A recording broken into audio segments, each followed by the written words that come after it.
Check in with Chief Meteorologist Scott Connell, who's tracking the timing of this second, more powerful round of snow. You know, the dynamics for this system, Mike, are just starting to kick in. That's the energy that's going to drive our snow for the overnight hours. That's a look out at Lambert. If there's any good news here, it's that the planes are already in tonight at Lambert. The lights are already off the tails. That means they are in for the night. We'll see what happens tomorrow morning, but maybe that first flight, if you can get to the airport, gets out. All right, look at the radar. Really has been pretty consistent here. We've had light, occasionally a little moderate snow in here. Our anticipation now, as the energy's starting to work closer, is that we will see these bands of slightly heavier snow start to increase across our region. Everything's been moving from the southwest to the northeast. And yes, these have been pretty efficient snowmakers. Within the last couple of hours, an additional inch of snow for parts of St. Charles County into North St. Louis County. That takes us up Lindbergh up towards 367. You've also had that in the Ferguson area over towards Spanish Lake.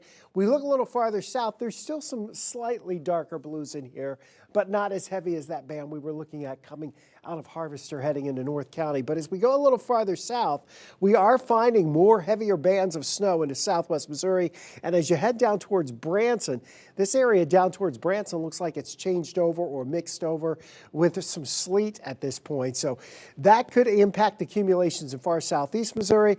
I think as we look back to the west, you see how much of this is increasing across Oklahoma, and you see those darker blues. That is all marching towards the northeast. We will see an additional 3 to probably 7 inches of snow during the overnight hours in most spots. That'll push our totals to around 6 inches to the north, to as much as 8, 10 inches around the metro, maybe some spots with 12 to 13 inches. That'll happen in bands when we could hear some thunder very early tomorrow morning. So we've already gotten into the bitter cold. That's continuing into early Monday with our sub-zero wind chills. They haven't gotten above zero yet. The first wave of snow, well, we're transitioning into the second wave now. We already have 1 to 3. Some places approaching 4 inches of snow. The second wave is now starting to kick in. Let's say 3 to 8 inches. So 6 to as much as 13 or 14 inches in some spots as we go in through the next several hours. Temperatures are not going to move a whole lot tonight. We're creeping ever so slowly up towards 10, 11 degrees. The snow is going to continue. That's a look out into St. Charles. We still have halfway decent visibility. As we go through the overnight hours, the anticipation is the visibility once again drops off. There's a bit of a breeze too, and this is a very powdery, dry snow. So any amount of wind, even though it's not especially gusty, Mike, any amount of wind will whip that right across the roadways. All right, let's find out what's going on those roadways. Meteorologist Lance Blocker has been mostly south of the area today, and that's where we've seen some of those heavier snow bands this evening.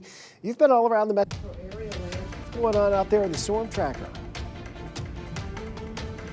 Yeah, Chief, we've been keeping close watch on the roads here. Of course, there's snowpacks where we are. We're over by Arnold right now. Let's get you a view of that out the front dash here in the weather tracker, showing that snowpack. This has actually been okay driving conditions, but I will tell you that it will go from snowpack where you've got some grip, a little bit of friction involved there, to sudden ice, and that has caused several accidents. We're on the scene of several here this afternoon, and then right now we're actually seeing far fewer cars, people driving through our region.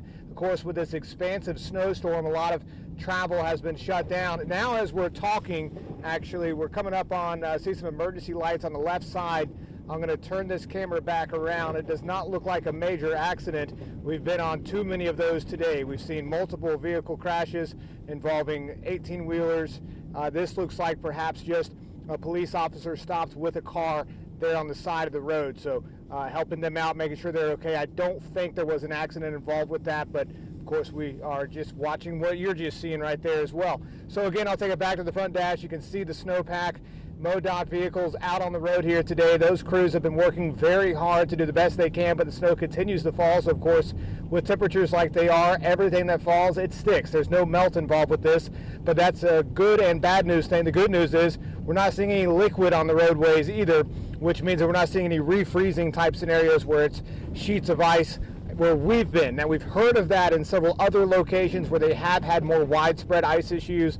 But for us right now, Jimmy and I have been out on the road all afternoon keeping you updated. For the most part, it's just been a lot of snowpack with scattered icing across the area here too. So we're going to continue to keep you updated as the evening goes along, the first thing tomorrow as well. But for now, we can report that no major issues here, but a big reason for that is that folks have heeded the call of local officials and stayed at home this evening.